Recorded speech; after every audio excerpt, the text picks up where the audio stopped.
PT.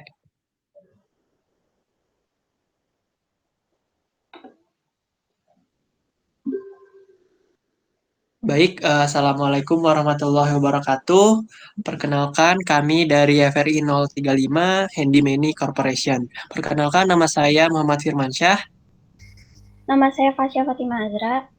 Nama saya Fanka Novtanasya Dini. Oke, baik. Next, berikut merupakan gambaran bisnis dari perusahaan kami. Untuk nama perusahaan kami yaitu Handy Corp yang memproduksi Handy Mani.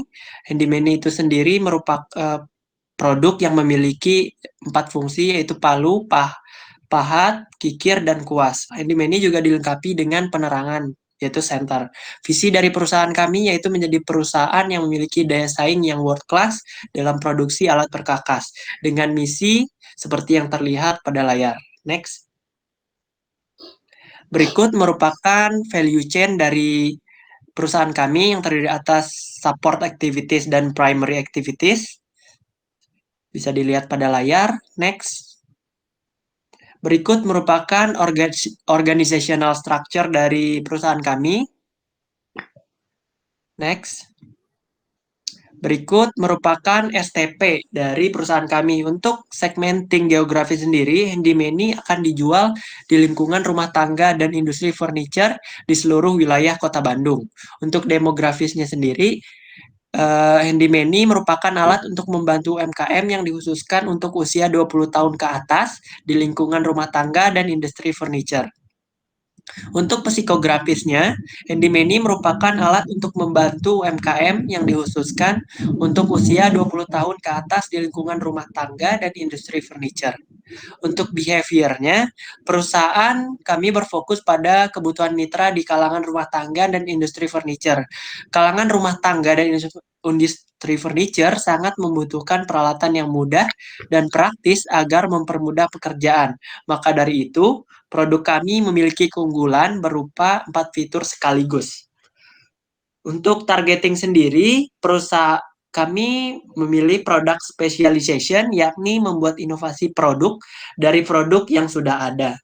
Untuk positioning sendiri, Handy Mani merupakan inovasi peralatan industri furniture yang praktis dan mudah digunakan. Handy Mani memposisikan diri sebagai perusahaan market challenger. Next. Berikut merupakan marketing mix dari perusahaan kami. Untuk produk sendiri, Handy Mani adalah sebuah inovasi peralatan yang berfungsi untuk membantu dunia industri terutama UMKM di bidang furniture. Dengan adanya alat ini diharapkan dapat mengefisienkan penggunaan peralatan dengan mengganti modul yang sesuai dengan keinginan. Untuk Place, Handy Mani merupakan perusahaan manufaktur dan memiliki gudang untuk menyimpan persediaan produk serta bahan baku yang berlokasi di Sukabirus, Kabupaten Bandung. Untuk price, kami menjual Handy Mani sebesar Rp300.000. Untuk promosi sendiri, kami melakukan promosi secara langsung ke konsumen, membuat iklan layanan di website, dan platform digital seperti Instagram, TikTok, dan Facebook. Next. Berikut merupakan marketing strategis dan plan dari perusahaan kami, seperti yang terlihat pada layar. Next. Berikut merupakan demand forecasting dan production volume dari perusahaan Handy Mani. Next. Berikut merupakan estimasi marketing cost perusahaan Handy Mani dengan asumsi kenaikan marketing cost sebesar 2%. Next. Selanjutnya terdapat supply research needed. Nah, di bawah ini merupakan tabel before dan after recruitment. Nah, before ini kita memperkerjakan sebanyak 24 pekerja, dan after ini kita memperkerjakan sebanyak menjadi 28 pekerja.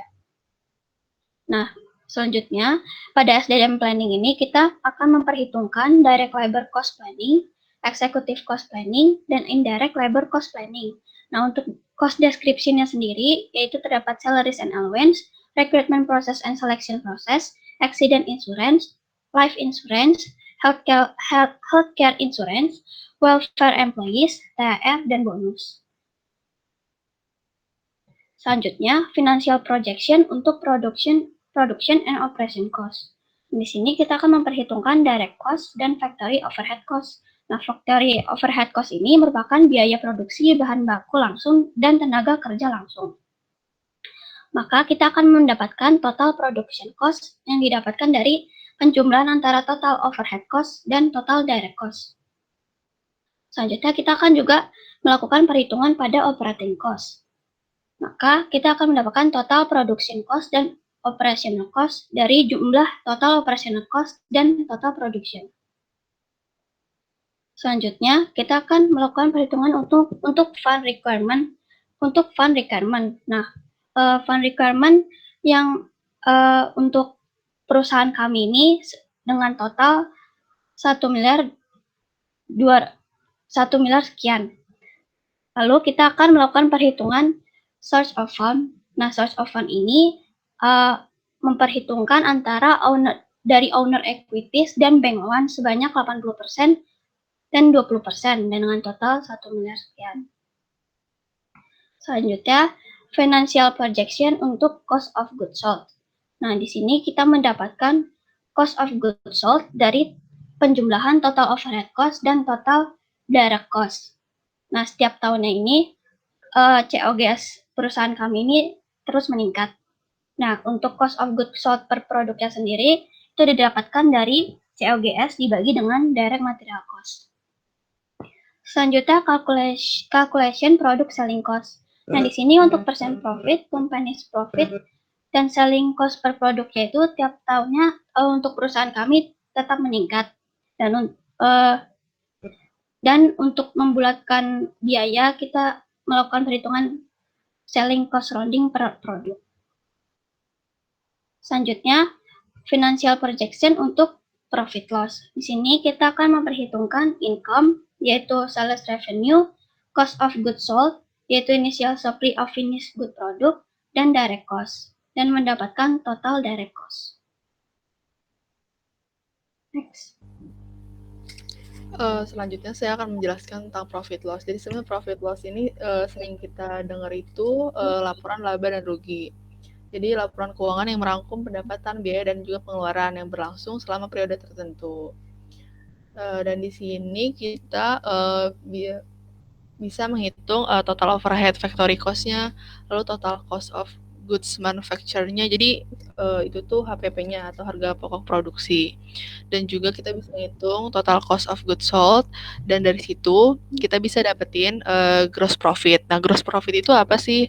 Nah, gross profit itu perbedaan antara pendapatan dengan biaya untuk membuat suatu produk atau penyediaan jasa sebelum dikurangi dengan biaya operasionalnya kayak biaya overhead, biaya gaji, terus pajak, dan juga pembayaran bunga. Bisa di next.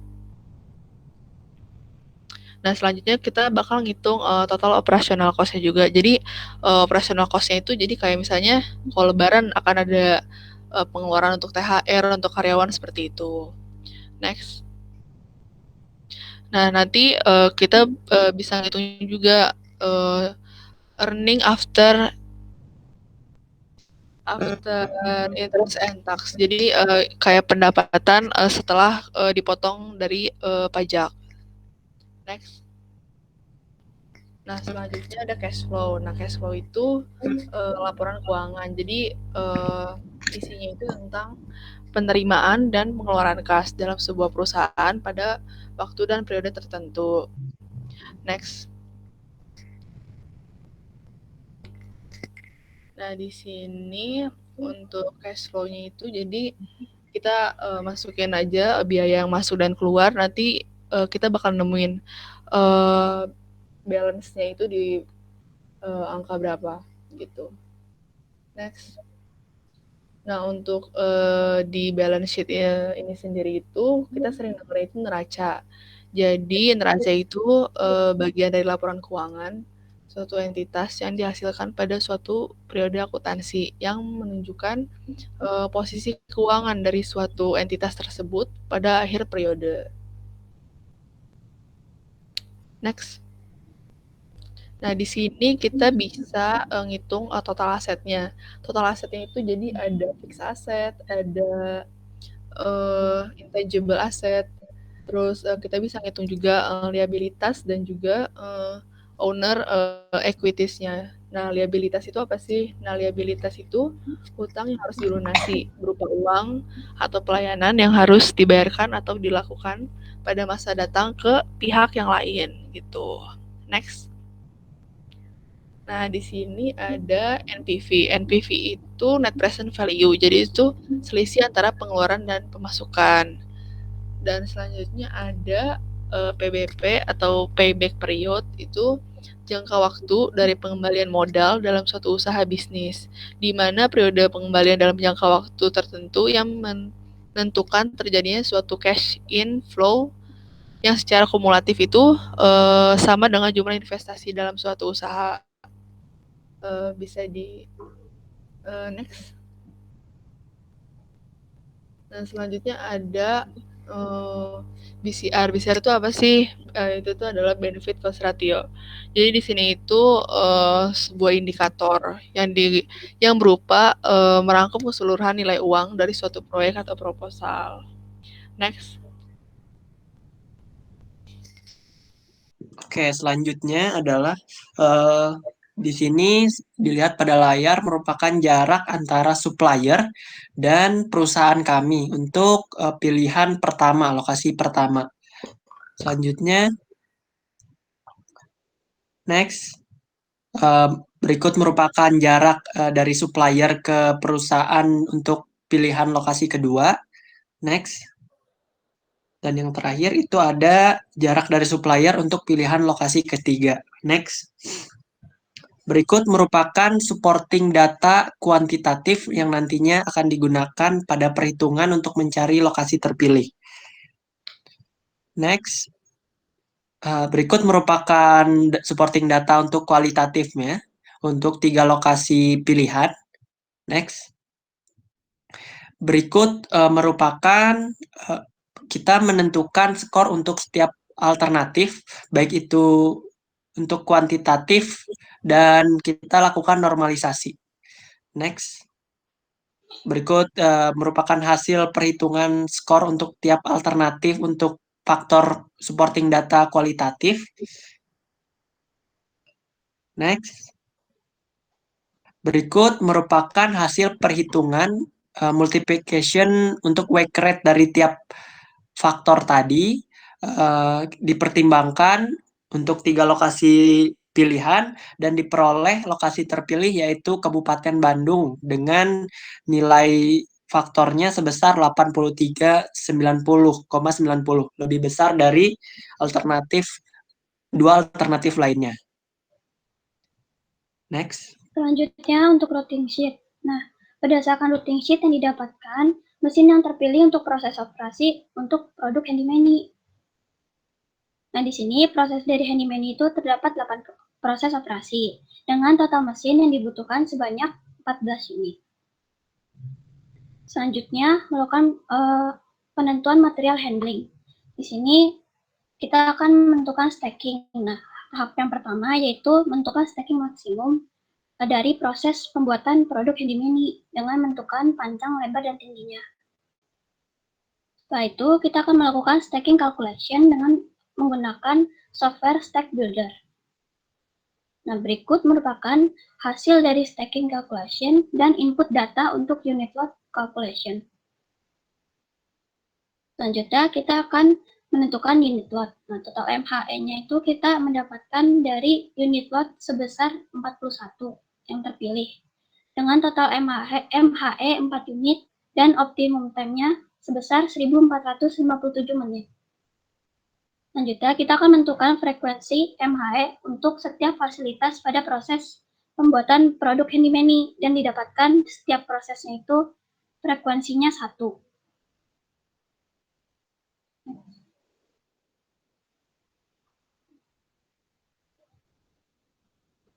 Entah. Selanjutnya saya akan menjelaskan di sini ada factory dimensionnya. Jadi dimensi dari pabrik itu sendiri. Jadi di sini tuh dibutuhkan sebesar 406 meter persegi dengan fasilitas yang tertera seperti di layar. Next. Nah, selanjutnya ini itu dimensi dari si kantornya itu sendiri. Jadi di sini tuh area yang dibutuhkan itu seluas 124 meter persegi. Dengan fasilitas ada office table, ada storage, ada komputer, ada screen projector, ada proyektornya, ada whiteboard, dan juga office chair. Next. Nah, selanjutnya setelah dilakukan proses perhitungan dan didapatkan material handling cost sebesar Rp729.771 per meter, lalu kita bisa mendapatkan total material cost dengan menggunakan data jarak perjalanan, penanganan material, dan material cost per meter. Sehingga didapatkan total material handling cost sebesar Rp729.771. Lalu data material handling cost dimasukkan ke tabel FTC untuk mendapatkan total biaya yang masuk dan keluar yang harus sama, yaitu sebesar Rp729.771. Next. Nah, selanjutnya ini initial layout-nya yang setelah ARC. Bisa di next aja. Nah, ini layout-nya. Next. Nah, ya, ini tambahan fasilitas yang kita pilih. Jadi kita mau nambahin ada masjid, ada toilet, ada pos satpam, terus ada parkir untuk karyawan, ada kantin, dan juga ada production floor. Next. Nah, selanjutnya ini itu initial layout-nya, tapi yang udah ditambah dengan fasilitas yang tadi kita tentuin. Next.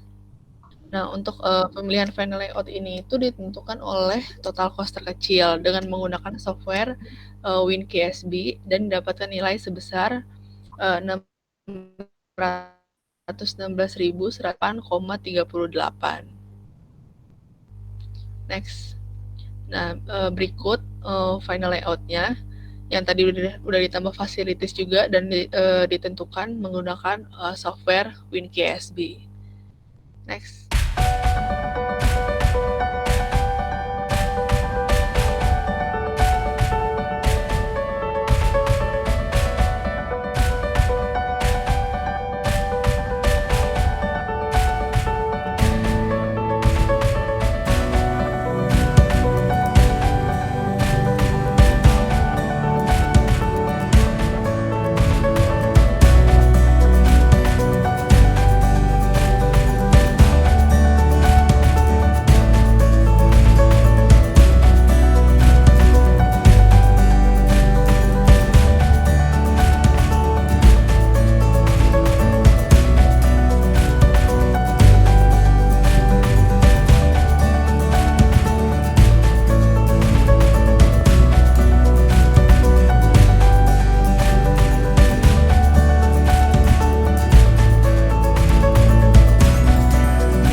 sekian presentasi dari kami.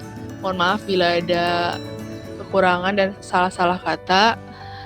Wassalamualaikum warahmatullahi wabarakatuh.